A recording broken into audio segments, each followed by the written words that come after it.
যারা নামাজ পড়ে তারা তো খারাপ কাজ করে, যারা নামাজ পড়ে তারা তো গুনাহ করে, যারা নামাজ পড়ে তারা তো সুদ খায়, যারা নামাজ পড়ে তারা তো ঘুষ খায়, যারা নামাজ পড়ে তারা তো ওজনের মধ্যে কম দেয়, যারা নামাজ পড়ে তারা চাকরির মধ্যে বাটপাড়ি করে, যারা নামাজ পড়ে তারা ব্যবসার মধ্যে বাটপাড়ি করে, মানুষের সঙ্গে জুলুম করে, অত্যাচার করে। ওর তখন এই প্রশ্নের উত্তর হবে, তারা যে নামাজ পড়ে, তারা যে আল্লাহ রাব্বুল আলামিনের ইবাদত করে, ইবাদত করার পরেও তারা এই যে খারাপ কাজগুলো করে কিসের জন্য? এই নামাজ তো তাদেরকে খারাপ কাজ থেকে ফেরাইতে পারে নাই। এর অর্থ হচ্ছে যারা নামাজ আদায় করার পরেও খারাপ কাজের মধ্যে লিপ্ত হয়ে যাচ্ছে, খারাপ কাজের মধ্যে লিপ্ত হয়ে যাচ্ছে, বুঝতে হবে ওই ব্যক্তির নামাজ সহিহ হচ্ছে না। কথা বলেন ঠিক না বেঠিক? নামাজ এই মাসটা হচ্ছে মেরাজের মাস। শর্টকাটে বলে আমরা গ্রাম্য ভাষায় যেটাকে বলি, কি বলি? শবে মেরাজ। কি বলি? শবে মেরাজ। মূলত এই মাসের নাম হচ্ছে রজবুল মুরাজ্জব। রজব মাস। কি মাস? রজব মাস। দেখেন, আল্লাহ রাব্বুল আলামিন 12টা মাসের মধ্যে 4টা মাসকে সম্মানিত করে দিয়েছেন। কয়টা মাসকে? আমার আলোচনা বুঝতে কি আপনাদের কঠিন হচ্ছে? আল্লাহ রাব্বুল আলামিন 4টা মাসকে সম্মানিত করেছেন। কয়টা মাসকে? 4টা মাসকে সম্মানিত করেছেন। এর মধ্যে একটা মাস হচ্ছে রজব মাস। জুড়ে বলেন সুবহানাল্লাহ। আল্লাহর নবী সাহাবায়ে কেরামদেরকে সব সময় বলেন যে শোনো, রজব মাস যখন আসবে তখন আল্লাহর কাছে দোয়া করবা, আল্লাহুম্মা বারিক লানা ফি রজব ওয়া শাবান وبلغنا إلى رمضان। রজব মাস যখন আসবে আল্লাহর কাছে দোয়া করবা, আল্লাহ আপনি আমাদেরকে রজব মাসে হায়াতের মধ্যে বরকত দিন, শাবান মাসে আমাদেরকে হায়াতের মধ্যে বরকত দিন, এবং রমজানুল মুবারক পর্যন্ত আমাদেরকে পৌঁছিয়ে দিন। জুড়ে বলেন সুবহানাল্লাহ। এই 12টা মাসের মধ্যে সর্বশ্রেষ্ঠ মাসের নাম কি? রমজান মাস। কোন মাস? রমজান মাস। যেই মাসে একটা সওয়াব করলে 70টা সওয়াব পাওয়া যায়। কোন কোন হাদিসে আছে 90টা সওয়াব। যদি বলেন সুবহানাল্লাহ। একে 70, একে 70। তো এই রমজান মাসটা এত গুরুত্বপূর্ণ মাস। আমার নবী বলেছেন রজব মাস হচ্ছে আল্লাহর মাস, শাবান মাস হচ্ছে আমি নবীর মাস, আর রমজান হচ্ছে আমার উম্মতের মাস। জুড়ে বলেন সুবহানাল্লাহ। নবী বলেছেন যেই ব্যক্তি রমজান মাস পাইয়া নিজের জীবনের গুনাহ মাফ করাইতে পারলো না, তার মতো কফাল ফরাত পৃথিবীর জমিনে কেউ হতে পারে না। কথা বলেন ঠিক কিনা? কারণ রমজান মাসের মতো নিয়ামতের মাস আর কোন মাস হতে পারে? দেখেন, আমরা সবাই মুসলমান, আমরা সবাই মুসলমান। মুসলমান হিসাবে আমাদের সর্বপ্রথম কাজ, একজন মানুষ যখন ঈমান আনে, কি আনে? একজন মানুষ যখন ঈমান আনে, ঈমান আনার পরে ইসলামের স্তম্ভ কয়টি বাবা? সবাই বলেন কয়টি? 5টি। আমরা এখানে জানার জন্য আসছি। কিসের জন্য? জানার জন্য আসছি, আমল করার জন্য আসছি। কথা বলতে হবে। মনে করেন এটা একটা ক্লাস হচ্ছে। ইসলামের স্তম্ভ কয়টি? 5টি। প্রথমে হচ্ছে কালিমা, তারপরে কি? নামাজ, রোজা, হজ, যাকাত। মোট কয়টি? 5টি। এর মধ্যে প্রথমত ঈমান আনা। কালিমা মানে হচ্ছে ঈমান আনা। যেই ব্যক্তি ঈমান আনলো, ঈমান আনার পরে তার সর্বপ্রথম কাজ হচ্ছে নামাজ পড়া। সুবহানাল্লাহ। বাড়িতে গিয়ে বলেন সর্বপ্রথম কাজ কি? নামাজ পড়া। আল্লাহ রাব্বুল আলামিন আল্লাহর বান্দাদেরকে যে ডিউটি দিয়েছেন, এখানে তো প্রায় সবাই মোটামুটি চাকরি করেন, ব্যবসা করেন। যেহেতু শহরের মানুষ আপনারা যারা যারা চাকরি করেন, আপনারা চাকরি করেন, আপনাদেরকে কাজের বিনিময়ে বেতন দেওয়া হয়। ঠিক না বেঠিক? কথা বলেন। কাজের বিনিময়ে বেতন দেওয়া হয়। এবার আপনার যে ডিউটি, মেইন ডিউটি, আপনার যতটুকু সময় 5 ঘন্টা হোক, 8 ঘন্টা হোক, 12 ঘন্টা হোক, এটা আপনার ডিউটি। এই টাইমের ভিতরে আপনার কাজ করতে হবে। ঠিক না বেঠিক? এই টাইমের ভিতরে আপনার কাজ আদায় করতে হবে সম্পূর্ণরূপে, ত্রুটি করা যাবে না। যদি ত্রুটি করেন তাহলে আপনার স্যালারি কাটা যাবে, ঠিক না বেঠিক? আচ্ছা, যেমন বিদেশে যারা থাকে তাদের টাইমের ভিতরে তারা কাজগুলো করে এবং টাইমের ভিতরে কাজ শেষ হওয়ার পরে তারা ওভার টাইম করে। ঠিক মানুষের আল্লাহ রাব্বুল আলামিন আমাদেরকে যে অন ডিউটি দিয়েছেন, এই ডিউটিটা হচ্ছে সর্বপ্রথম যে ডিউটি, এটা হচ্ছে নামাজ। জুড়ে বলেন সুবহানাল্লাহ। সর্বপ্রথম ডিউটি কি? জুড়ে বলেন, সর্বপ্রথম ডিউটি কি? নামাজ। এই নামাজ আমরা যদি 5 ওয়াক্ত নামাজ সঠিকভাবে আদায় করতে পারি তাহলে আমাদের যে মৌলিক দায়িত্ব, এই দায়িত্বটা আমাদের আদায় হবে। তারপরে আপনি যদি নফল ইবাদত করেন, নফল রোজা রাখেন, আপনি যদি বিভিন্ন সবের কাজ করেন, এটা হচ্ছে আপনার জন্য ওভার টাইম। কেন ওভার টাইম? কারণ হাসরের ময়দানে সর্বপ্রথম হিসাব নেওয়া হবে কিসের? নামাজের। জুড়ে বলেন কিসের? সম্মানিত হাজিরিন, আল্লাহর নবী হাদিস শরীফের মধ্যে বলতেছেন, আউয়ালু মা ইউহাসাবু বিহিল আবদু ইয়াউমাল কিয়ামাতিস সালাহ। দয়াল নবী হাদিস শরীফের মধ্যে বলেন, সর্বপ্রথম কাজ হচ্ছে নামাজ। সর্বপ্রথম আল্লাহ রাব্বুল আলামিন কিয়ামতের ময়দানে নামাজের হিসাব নেবেন।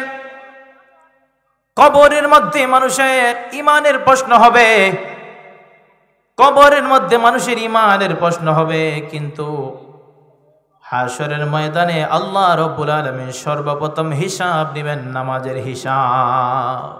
জোরে বলেন সুবহানাল্লাহ। সম্মানিত হাজিরিন, আল্লাহ রাব্বুল আলামিন কোরআনুল কারীমের মধ্যে বলতেছেন,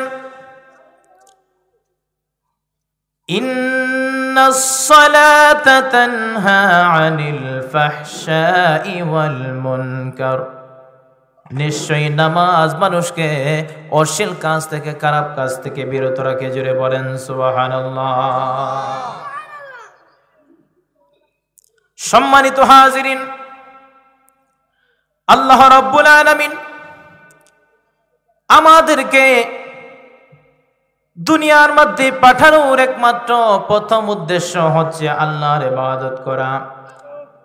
আল্লাহ রাব্বুল আলামিন কোরআনুল কারীমের মধ্যে বলতেছেন, ওয়ামা খালাকতুল জিন্না ওয়াল ইনসা ইল্লা লিয়াবুদুন। আমি আল্লাহ জিন এবং ইনসানকে আমি আল্লাহর ইবাদতের জন্য সৃষ্টি করেছি। জুড়ে বলেন সুবহানাল্লাহ। আল্লাহ মানুষ বানাইছে ইবাদতের জন্য। একজন মানুষ যখন ইসলাম কবুল করে, একজন মানুষ যখন ইসলাম কবুল করে, তার সর্বপ্রথম কাজ হচ্ছে নামাজ আদায় করা। ফজরের নামাজের আগে যদি একজন মানুষ মুসলমান হয়, তাহলে তার কাজ হচ্ছে ফজরের নামাজ আদায় করে দেয়া। জোহরের নামাজের আগে যদি আল্লাহর কোনো বান্দা বান্দি মুসলমান হয়, তাহলে তার কাজ হচ্ছে জোহরের নামাজ আদায় করে দেওয়া। আসরের নামাজের আগে, মাগরিবের নামাজের আগে আল্লাহর কোনো বান্দা বান্দিরা যদি ইসলাম ধর্ম কবুল করে, তাহলে তাদের কাজ হচ্ছে যদি আসরের আগে পড়ে আসরের নামাজ আদায় করা। মাগরিবের আগে যদি মুসলমান হয়, তাহলে মাগরিবের নামাজ পড়া। এশার নামাজের আগে যদি হয়, তাহলে এশারের নামাজ আদায় করা। এর মানেই হচ্ছে আপনি যখন ইসলামের মধ্যে দাখিল হয়ে যাইবেন, আপনি যখন ইসলাম ধর্ম গ্রহণ করবেন, ইসলাম ধর্ম গ্রহণ করার পরে আপনার সর্বপ্রথম কাজ হচ্ছে নামাজ। জুড়ে বলেন সুবহানাল্লাহ। সম্মানিত হাজিরিন, আল্লাহ রাব্বুল আলামিন কুরআনুল কারীমের মধ্যে বলতেছেন, আল্লাযীনা ইউমিনুনা বিল গায়বি ওয়া ইউকিমুনাস সালাতা ওয়া মিম্মা রাযাকনাহুম ইউনফিকুন। আল্লাহ রাব্বুল আলামিন বলেন, যারা গায়েবকে বিশ্বাস করে তারা সালাত আদায় করে, নামাজ কায়েম করে, এবং আমি আল্লাহ তাদেরকে যেই সম্পদ দিয়েছি এই সম্পদ থেকে আমি আল্লাহ রব্বুল আলামিনের রাস্তায় দান করে, তারাই হচ্ছে প্রকৃত মুমিন বান্দা বান্দি। সম্মানিত হাজিরিন, নামাজ মানে হচ্ছে আল্লাহর দিকে মুতাওয়াজ্জহ হয়ে যাওয়া, আল্লাহর দিকে দাবিত হয়ে যাওয়া, আল্লাহর দিকে নতজানু হয়ে যাওয়া। নামাজের মাধ্যমে বান্দা গোলাম হিসাবে আল্লাহর সামনে দাঁড়ায়া যাবে। আলোচনা শুনতে কি খারাপ লাগতেছে? সম্মানিত হাজিরিন, এই নামাজটা কেমন গুরুত্বপূর্ণ নামাজ। কোরআনের মধ্যে বলা হয়েছে নামাজ মানুষকে অশ্লীল কাজ থেকে বিরত রাখে, নামাজ মানুষকে খারাপ কাজ থেকে বিরত রাখে। হ্যাঁ, আল্লাহর কথা কখনো মিথ্যা হতে পারে? জুড়ে বলেন, আল্লাহর কথা কখনো মিথ্যা হতে পারে না। যেই ব্যক্তি আল্লাহর কোরআনের কথা অস্বীকার করবে, যালিকাল কিতাবু লা রাইবা ফি, যেই ব্যক্তি যাররা পরিমাণ কিতাবকে সন্দেহ করবে, সঙ্গে সঙ্গে তার ঈমান বরবাদ হয়ে যাবে। আল্লাহ রাব্বুল আলামিন কোরআনে বলেছেন নামাজ পড়লে মানুষ নিশ্চয়ই যারা নামাজ পড়বে তারা খারাপ কাজ থেকে দূরে যাবে। প্রশ্ন করতে পারেন, হুজুর নামাজের মধ্যে বেজাল আছে, নামাজের মধ্যে বেজাল আছে, এই নামাজের মধ্যে বেজাল থাকার কারণে নামাজ পড়ে 5 ওয়াক্ত কিন্তু কোনো কাজ হয়? জুড়ে বলেন, কোনো কাজ হয়? আপনি নামাজের মধ্যে দাঁড়াবেন, নামাজি কিন্তু আছে 5 ধরনের। কয় ধরনের? 5 ধরনের নামাজি আছে। এক ধরনের নামাজি আছে মাঝে মাঝে নামাজ পড়ে, কি মাঝে মাঝে। আর এক ধরনের নামাজি আছে, এটার ব্যাখ্যাটা করি, মাঝে মাঝে নামাজি যারা, এদের মধ্যে কয়েকটা প্রকার আছে। কিছু কিছু নামাজি আছে সাপ্তাহিক নামাজি, ঠিক না বে ঠিক?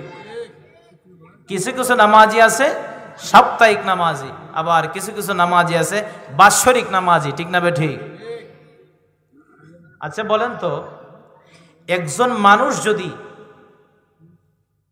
সপ্তাহে একদিন নামাজ পড়ে, তার মানে বোঝা যায় সে সপ্তাহে একবার ওযু করে, ঠিক না বে ঠিক? সপ্তাহে একদিন যদি নামাজ পড়ে, এতে বোঝা যায় সে যেন সপ্তাহে একবার ওযু করে। আর যেই ব্যক্তি বাৎসরিক নামাজ বলতে ঈদের নামাজ শুধু পড়ে আর কোনো নামাজ পড়ে না, তার মানে বোঝা যায় ওই ব্যক্তি শুধু বৎসরে একবার ওযু করে, ঠিক না বে ঠিক? আচ্ছা, তাহলে ওই ব্যক্তির উপরে আল্লাহর রহমত আসবে কিভাবে? ওই ব্যক্তির উপরে আল্লাহর রহমত কিভাবে আসবে? যেই ব্যক্তি সাপ্তাহিক নামাজ পড়ে, বাৎসরিক নামাজ পড়ে, যেই জায়গার মধ্যে মুসলমান, আল্লাহ কোরআনের মধ্যে বলতেছেন তোমরা নামাজ আদায় করো, নামাজ তোমাদের জন্য আমি আল্লাহ ফরজ করে দিয়েছি। 5 ওয়াক্ত নামাজ আল্লাহ রাব্বুল আলামিন প্রতিনিয়ত আল্লাহর বান্দা বান্দির উপর ফরজ করে দিয়েছেন। এটা সাপ্তাহিক ফরজ নয়, বাৎসরিক ফরজ নয়, এই নামাজ হচ্ছে প্রতিনিয়ত 5 ওয়াক্ত নামাজ। হাত তুলে বলেন ঠিক না বেঠে? বাৎসরিক নামাজ, সাপ্তাহিক নামাজে কোনো কাজ হবে না। আরেকজন নামাজি আছে যারা নামাজের মধ্যে যায়, কিন্তু নামাজের মধ্যে যাওয়ার পরেও তাদের নামাজের মধ্যে কোনো মনোযোগ থাকে না, ঠিক না বেঠিক? নামাজের মধ্যে কোনো, আমাদের মধ্যে অনেকেই আছেন, এটা হচ্ছে ইচ্ছাকৃতভাবে। এখানে 2টা আছে, একটা হচ্ছে ইচ্ছাকৃত, 3 নম্বরটা হচ্ছে অনিচ্ছাকৃত, আর 2 নম্বরটা হচ্ছে ইচ্ছাকৃত। যারা ইচ্ছাকৃত নামাজের মধ্যে যায় বিভিন্ন চিন্তা ভাবনা করে। এক ব্যক্তি মসজিদের মধ্যে নামাজের মধ্যে দাঁড়ানোর পরে মসজিদের মধ্যে গন্ডগোল লাগছে যে ইমাম সাহেব নামাজ 1 রাকাত কম পড়েছেন। কয় রাকাত? 1 রাকাত কম পড়েছেন। অন্যান্য মানুষগুলো স্বাভাবিকভাবে কথা বলতেছে। ওদের মধ্যে একজন লোক দাঁড়ায় বলল, যে আমি 100% সত্য কথা বলছি, ইমাম সাহেব নামাজ পড়াইছেন 3 রাকাত। কয় রাকাত? সবাই বলল আমরা তো স্বাভাবিকভাবে বলতেছি, তুমি গ্যারান্টি দিয়ে বলতেছো 100% শিওর যে নামাজ হুজুর 3 রাকাত পড়াইছে, এটা কিভাবে তুমি বললা? ওই ব্যক্তি বলতেছে যে আমি প্রতিদিন নামাজে দাঁড়াইয়া, আমার বাজারে দোকান আছে 4টা। কটা? বাজারে দোকান আছে 4টা। আমি প্রতিদিন 4 ওয়াক্ত নামাজে আমার 4টা দোকানের হিসাব করি। কটা দোকানের? 4টা দোকানের হিসাব করি। আজকে আমি 3 নম্বর নামাজের দোকানের হিসাবে ছিলাম। এই 3 নম্বর দোকানের হিসাবে থাকতে থাকতে হুজুরের নামাজ শেষ হয়ে গেছে। চিন্তা করেন কেমন মুসল্লি। এরকম নামাজে জীবনে কোনোদিন আপনার ফায়দা হবে? হাত তুলে বলেন, কোনো ফায়দা হবে? তারপরে দেখেন 3 নম্বর নামাজি হচ্ছে যারা নামাজের মধ্যে যায়। সম্মানিত হাজিরিন, 3 নম্বর নামাজি হচ্ছে যারা মসজিদের মধ্যে যায়। মসজিদের মধ্যে যাওয়ার পরে ওই আল্লাহর বান্দারা মসজিদের মধ্যে যাওয়ার পরে যখন নামাজের জন্য দাঁড়ায়, নামাজের মধ্যে দাঁড়ানোর পরে ওই বান্দা আল্লাহ রব্বুল আলামিনকে ভয় করে নামাজের মধ্যে দাঁড়ায় ঠিকই, কিন্তু শয়তান তাকে মাঝে মাঝে ধোঁকা দেয়। কি দেয়? মাঝে মাঝে ধোঁকা দেয়। নামাজের মধ্যে অনেক কিছু অনিচ্ছাকৃতভাবেই স্মরণ হয়ে যায়। এরকম নামাজি আমাদের সমাজে একটু বেশি। ঠিক না ভাই? ঠিক। আমার কথার সঙ্গে আপনাদের আমল মিলছে কিনা? এরকম নামাজি একটু বেশি, মানে মনে করতে চায় না, তারপরে মনে হয়ে যায়। ঠিক না ভাই? ঠিক।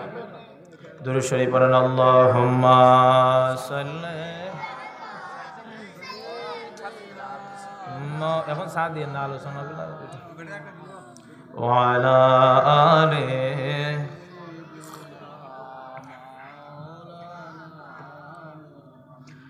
সম্মানিত হাজিরিন, সমাজের মধ্যে 3 নম্বর নামাজি তারা মসজিদের মধ্যে যায়। মসজিদের মধ্যে যাওয়ার পরে নামাজের মধ্যে দাঁড়ায়, চেষ্টা করে শয়তান যেন তাদেরকে ধোঁকা না দেয়, দুনিয়াবি কোনো কথা যেন তাদের স্মরণ না হয়। চেষ্টা করে দুনিয়াবি কোনো কথা যেন তাদের স্মরণ না হয়। তারপরেও নামাজের মধ্যে তাদের কথাগুলো স্মরণ হয়ে যায়। আল্লাহ রাব্বুল আলামিন বলেন, আমার যে বান্দারা নামাজের মধ্যে দাঁড়াইলো, নামাজের মধ্যে দাঁড়ানোর পরে শয়তানের ধোঁকা থেকে বাঁচার জন্য চেষ্টা করেছে, চেষ্টা করতে করতে যদি আমার ওই বান্দা মারা যায়, তাহলে আমি আল্লাহ রাব্বুল আলামিন ওই যে চেষ্টা করেছে, চেষ্টার কারণে তার জীবনের গুনাহ আমি আল্লাহ মাফ করে দিব। তবে চেষ্টা চালিয়ে যাইতে হবে। ব্যর্থ হয়ে বসে থাকলে হবে না। ব্যর্থ হয়ে যদি বসে থাকেন তাহলে তো আপনি গুমরাহির দিকে চলে যাবেন। ঠিক না ভাই? ঠিক।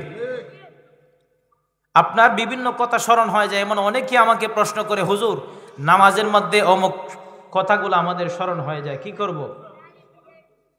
তখন আপনি কি করবেন? এই আমলটাও আপনি আজকে নিয়ে যান। আপনি যখন অজু করবেন, অজু করে যখন মসজিদের দিকে রওনা হবেন, মসজিদের দিকে যখন রওনা হয়ে যাবেন, রওনা হয়ে যাওয়ার পরে আপনি যখন মসজিদে ঢুকবেন, মসজিদে ঢোকার আগে আল্লাহর কাছে দোয়া করবেন, আউযু বিল্লাহি মিনাশ শাইতানির রাজিম, আল্লাহ তুমি আমাকে বিতাড়িত শয়তান হতে পানা দাও। জোরে বলেন সুবহানাল্লাহ। যদি আপনি আল্লাহর কাছে এই দোয়া করে আপনার বাম দিকে 3 বার থুতু নিক্ষেপ করেন, কয়বার? 3 বার যদি থুতু নিক্ষেপ করেন, ইনশাআল্লাহ আজ্জা ওয়া জাল আল্লাহ রাব্বুল আলামিন আপনাকে এই শয়তানের ধোঁকা থেকে মুক্ত দিবে। জোরে বলেন সুবহানাল্লাহ। এই আমলটা আল্লাহর নবীর একজন সাহাবী করেছেন। এজন্য আমি আপনাদেরকে বললাম, যদি ইয়াকিন নিয়ে বিশ্বাস নিয়ে করেন অবশ্যই ইনশাআল্লাহ আল্লাহ রাব্বুল আলামিন নামাজের মধ্যে আমাদেরকে দুনিয়াবি কথা স্মরণ করাবে না, যদি এই আমলটা আমরা বিশ্বাস নিয়ে ইয়াকিন নিয়ে করতে পারি। আমরা এই আমলটা করতে রাজি আছি না নাই? জোরে বলেন, রাজি আছি না নাই? আল্লাহ সবাইকে কবুল করুক, শুকরে বলি আমিন। সম্মানিত হাজিরিন,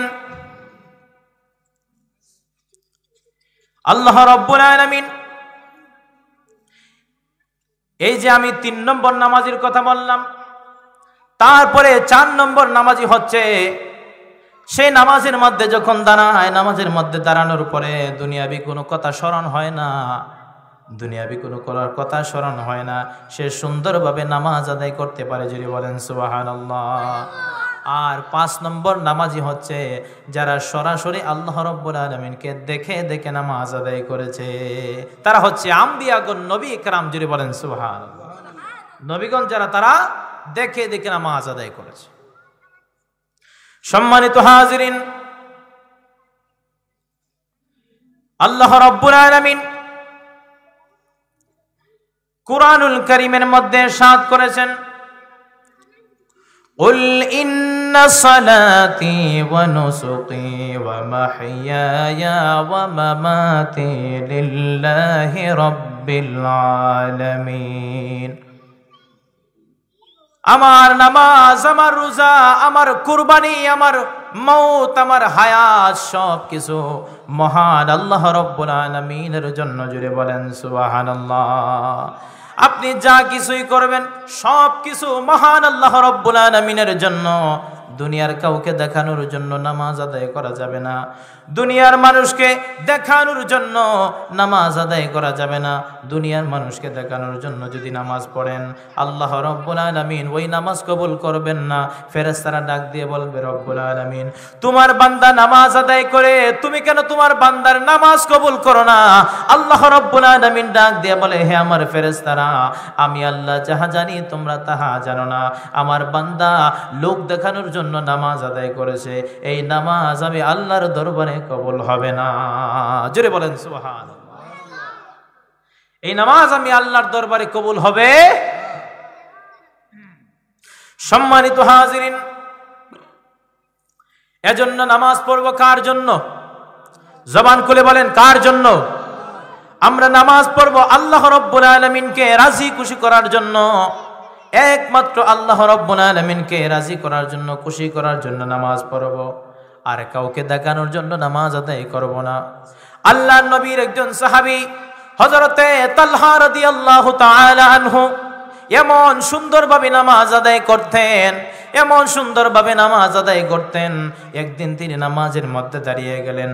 নামাজের মধ্যে দাঁড়ানোর পরে একটা সাপ ওনার ছোট্ট বাচ্চাকে এইভাবে ঘ্রাও করে ধরল।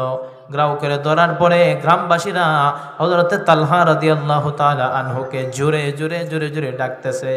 এত জোরে জোরে ডাকতেছে, আল্লাহর নবীর সাহাবী হযরতে তালহা রাদিয়াল্লাহু তাআলা আনহা কানে শুনে না, নামাজ পড়তেছে, নামাজ পড়তেছে, নামাজ পড়তেছে। আর তার বাচ্চাকে এইভাবে বিষাক্ত সাপ বেরিয়ে ধরছে। গ্রামবাসীরা অনেক কষ্ট করে সাপটাকে দূর থেকে সরিয়ে দিল, তার শরীর থেকে ছাড়াই দিল। এটা সাপটাকে যখন তাড়াই দিল, তাড়াই দেওয়ার পরে হযরতে তালহা রাদিয়াল্লাহু তাআলা আনহুর নামাজ যখন শেষ হয়ে গেল, নামাজ শেষ হয়ে যাওয়ার পরে গ্রামবাসীরা জিজ্ঞাসা করলো, হে তালহা, তোমাকে যখন আমরা জোরে জোরে চিৎকার করে তোমাদেরকে যখন নামাজের জন্য তোমাকে যখন ডাকলাম, ডাকার পরে তুমি কেন আমাদের জবাব দাও না? আমাদের কথার কেন তুমি জবাব দাও নাই? তখন আল্লাহর নবীর সাহাবী হযরতে তালহা রাদিয়াল্লাহু তাআলা আনহু বলেন, আমি যখন নামাজের মধ্যে দাঁড়াই, নামাজের মধ্যে দাঁড়ানোর পরে দুনিয়াবি কোনো কিছুই আমি স্মরণে রাখি না। জোরে বলেন সুবহানাল্লাহ। এ দুনিয়ার মুসলমান, আল্লাহর নবীর ওই সাহাবীর মতো যদি নামাজ আদায় করতে পারেন, তাহলে আল্লাহ রাব্বুল আলামিনের সঙ্গে মেরাজ করতে পারবেন। as-salatu mi'rajul mu'minin, নামাজ হচ্ছে মুমিনের জন্য মেরাজ। জোরে বলেন সুবহানাল্লাহ। আল্লাহর নবীর ওই সাহাবী ডাক দিয়ে বলে, এ গ্রামবাসী, আমি যখন নামাজের মধ্যে দাঁড়িয়ে যাই, নামাজের মধ্যে দাঁড়ানোর পরে আমি মনে করি আমি যেন ফুলসিরাতের পুলের উপরে দাঁড়িয়ে আছি। আর আমি মনে করি আমার পিছনে মালাকুল মাউত আজরাইল আলাইহিস সালাতু ওয়াস সালাম, আমার ডান দিকে জান্নাত, আমার বাম দিকে জাহান্নাম। এবং আমি মনে করি আমি আল্লাহ রাব্বুল আলামিনের কুদরতি কদমের সামনে দাঁড়িয়ে আছি। জোরে বলেন সুবহানাল্লাহ। এ গ্রামবাসী, আমি যখন এই কথা স্মরণ করে নামাজের মধ্যে দাঁড়াই, একদিকে আমার পিছনে মালাকুল মউত মালাকুল মাউত আজরাইল আলাইহিস সালাতু ওয়াস সালাম যখন আমার পিছনে দাঁড়িয়ে যায় আর আমি ফুলসিরাতের পোলের উপরে দাঁড়ানো, এর মানে আমি যদি নামাজের মধ্যে আমার একটু ত্রুটি বিচ্ছুতি হয়, আমি এটা মনে করি এই ভুল হওয়ার কারণে আমি যেন ফুলসিরাতের পোলের উপরে কেটে আমি বাম দিকে জাহান্নামে পড়ে যাব। সুবহানাল্লাহ। এত ভয় করতেন নামাজের মধ্যে আল্লাহ রাব্বুল আলামিনকে রাজি করার জন্য, খুশি করার জন্য। আল্লাহর নবীর সাহাবী হযরতে তালহা রাদিয়াল্লাহু তাআলা আনহু এত সুন্দরভাবে নামাজ আদায় করতেন, এত সুন্দরভাবে নামাজ আদায় করতেন। আমরা যদি এই রকম ভাবে নামাজ আদায় করি তাহলে বলেন তো আমরা কি কখনো নামাজের মধ্যে এরকম ত্রুটি হতে পারে কি পারে? আপনি যদি নামাজের মধ্যে দাঁড়াইয়া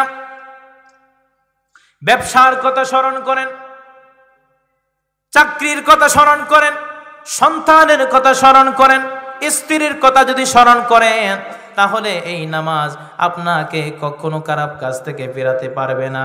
এই নামাজ কখনো আপনাকে অশ্লীলতা থেকে ফেরাতে পারবে না। এই নামাজ কখনো আপনাকে মুমিন বান্দা বানাইতে পারবে না।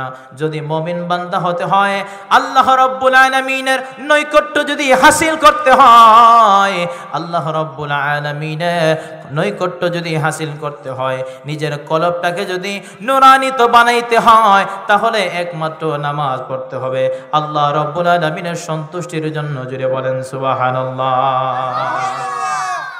হাদিস শরীফের মধ্যে ইরশাদ করেন, এক জুমা থেকে আরেক জুমা পর্যন্ত, এক রমাদান থেকে আরেক রমাদান পর্যন্ত, এক জুমা থেকে আরেক জুমা, এক রমাদান থেকে আরেক রমাদান পর্যন্ত যদি কেউ দৈনিক 5 ওয়াক্ত নামাজ আদায় করে আর যদি সে কবিরা গুনাহ থেকে বিরত থাকে, তাহলে এই 5 ওয়াক্ত নামাজ এক জুমা থেকে আরেক জুমা, এক রমাদান থেকে আরেক রমাদান তার গুনাহের জন্য কাফারা হয়ে যায়। চিৎকার মেরে বলেন আল্লাহু আকবার। সম্মানিত হাজিরিন, অন্য এক হাদিসে আল্লাহর নবী বলেন, এ সাহাবীরা, তোমাদের কারো ঘরের সামনে যদি নহর থাকে, নহর মানে বুঝেননি, ঝর্ণা, কি ঝর্ণা অথবা কূপ বা নদী, তোমাদের কারো বাড়ির সামনে যদি নহর থাকে আর ওই নহরের মধ্যে যদি যাইয়া তোমরা দৈনিক 5 বার গোসল করো, কয়বার? জবান খুলে বলেন কয়বার? দৈনিক যদি তোমরা 5 বার গোসল করো, তাহলে কি তোমাদের শরীরের মধ্যে কোনো ময়লা অবশিষ্ট থাকতে পারে? আল্লাহর নবীর সাহাবীরা ডাক দিয়ে বলে, ইয়া রাসূলুল্লাহ, ইয়া হাবিবাল্লাহ নবীজি, আমরা যদি দৈনিক 5 বার ওই নহরের মধ্যে যাইয়া গোসল করি, আমাদের শরীরের মধ্যে কোনো ময়লা থাকতে পারে না? আল্লাহর নবী বলেন, সাহাবীরা রে, ওই 5 ওয়াক্ত নামাজ হচ্ছে অনুরূপ। যদি তোমরা দৈনিক 5 বার নামাজ আদায় করো, তাহলে তোমাদের কোনো গুনাহ থাকতে পারে না। জুড়ে বলেন সুবহানাল্লাহ। তাহলে আমরা 5 ওয়াক্ত নামাজ সঠিকভাবে আদায় করার দরকার আছে না নাই? জবান খুলে বলেন আছে না নাই? সম্মানিত হাজিরিন, নামাজ কিভাবে মানুষকে বিপদ থেকে মুক্তি করে দেখেন। বনি ইসরাইল যুগের একজন মহিলা, বনি ইসরাইল যুগের একজন মহিলা খুবই পরহেজগার ছিল, নামাজি ছিল, মুত্তাকি ছিল। ওই নামাজি মহিলা প্রতিনিয়ত নামাজ আদায় করত, নামাজ কখনো বাদ দিত না, নামাজ কখনো পরিত্যাগ করত না। তার স্বামী ছিল মদকুর, তার স্বামী ছিল নেশাকুর। এই নেশাকুর স্বামী, মদকুর স্বামী তার স্ত্রীকে ইবাদতের মধ্যে ডিস্টার্ব দিত। তার স্ত্রী যে আল্লাহর ইবাদত করত, সে তা সহ্য করতে পারত না। এজন্য সে তার স্ত্রীকে বলল, তুমি যদি নামাজ বাদ না দাও, তাহলে আমি তোমাকে একদিন অপমানিত করব। জুড়ে বলেন নাউজুবিল্লাহ। তুমি যদি নামাজ বাদ না দাও, তাহলে আমি একদিন তোমাকে অপমানিত করব, লাঞ্ছিত করব। সম্মানিত হাজিরিন, ওই মহিলার স্বামী একদিন একটা আংটি তার হাতের মধ্যে দিল, স্বর্ণের আংটি অথবা হীরার আংটি। একটা দামি আংটি তার স্ত্রীর কাছে আমানত দিল। স্ত্রীর কাছে আমানত দেওয়ার পরে বলল যে এটা তুমি থামায় রাখো, তোমার কাছে তুমি আমানত রাখো। তার স্ত্রী এটা নিয়ে সুন্দর একটা জায়গার মধ্যে আমানত রেখে দিল। স্বামী লুকে লুকে দেখলো স্ত্রী কোথায় এই জায়গাটার মধ্যে রাখে। স্ত্রী এই আমানত আংটিটা যখন জায়গার মধ্যে রেখে চলে আসলো, স্বামী চুপি চুপি গিয়ে আবার নিয়ে আসলো। নিয়ে এসে আবার সমুদ্রের মধ্যে, নদীর মধ্যে ফেলে দিল। ফেলে দেওয়ার পরে ঘটনাক্রমে কয়েকদিন পরে জেলেরা যখন নদীর মধ্যে মাছ ধরলো, মাছ ধরার পরে যেই মাছটা ওই আংটিটাকে গিলে ফেলেছিল, ওই আংটিটা যেই মাছের পেটের মধ্যে ছিল, ওই মাছটা ধরা পড়লো। ঘটনাক্রমে ওই মাছটা ওই মহিলার স্বামীকে নিয়ে আনলো। আনার পরে স্ত্রীর কাছে দিল, স্ত্রী এই মাছটা তুমি আজকে রান্না করো। স্ত্রী যখন মাছের পেটটা কাটলো, মাছের পেটের মধ্যে কাটার পরে দেখতে পাইল যেই আংটিটা তার স্বামী তাকে আমানত দিয়েছিল, ওই আংটিটা ওই মাছের পেটের মধ্যে। মহিলা হতবাক হয়ে গেল, আশ্চর্য হয়ে গেল। তারপরে বিসমিল্লাহির রহমানির রহিম বলে আবার জায়গার মধ্যে রেখে দিল। দেওয়ার পরে ওই স্বামী যখন কিছুদিন পরে তার স্ত্রীর কাছে আসলো, আসার পরে বলল, হে স্ত্রী, তোমার কাছে আমি যে আমানত দিয়েছিলাম, আমার আমানত তুমি আমার কাছে ফেরত দাও। তখন ওই স্ত্রী ওই জায়গা থেকে আংটিটা বের করে যখন তার স্বামীর কাছে ফেরত দিল, দেওয়ার পরে ওই মহিলার স্বামী হতভম্ব হয়ে গেল, অবাক হয়ে গেল। ডাক দিয়ে বলতেছে, এটা তো আমি সমুদ্রের মধ্যে ফেলে দিয়েছিলাম, এটা তুমি কিভাবে পাইলা? ওই মহিলা এই কথা বলার পরে ওই মহিলার স্বামী তাকে বিশ্বাস করে না, আবার নির্যাতন করতেছে। নির্যাতন করতে করতে ওই মহিলার স্বামী তাকে আগুনের মধ্যে নিক্ষেপ করলো। আগুনের মধ্যে নিক্ষেপ করার পরে ওই মহিলা আল্লাহর দরবারে হাত বাড়িয়ে দোয়া করে বলতেছে, রব্বুল আলামিন আল্লাহ, আমার জীবনে কোনোদিন আমি একটা ওয়াক্ত নামাজ বাদ দেই নাই। চিৎকার মেরে বলেন আল্লাহু আকবার। আমার জীবনে আমি কোনো নামাজ বাদ দেই নাই। ও রব্বুল আলামিন, আজকে নামাজের উসিলায় তুমি আমাকে আগুন থেকে মুক্ত করে দাও। ওই মহিলা আল্লাহর কাছে নামাজের উসিলা নিয়ে দোয়া করতে দেরি আল্লাহ রব্বুল আলামিন এই আগুনটাকে ওই মহিলার জন্য ঠান্ডা বানিয়ে দিয়েছে। জোরে বলেন সুবহানাল্লাহ। তাহলে এই নামাজ কি মানুষকে বিপদ থেকে মুক্ত করে কি করে না? জোরে বলেন, করে কি করে না?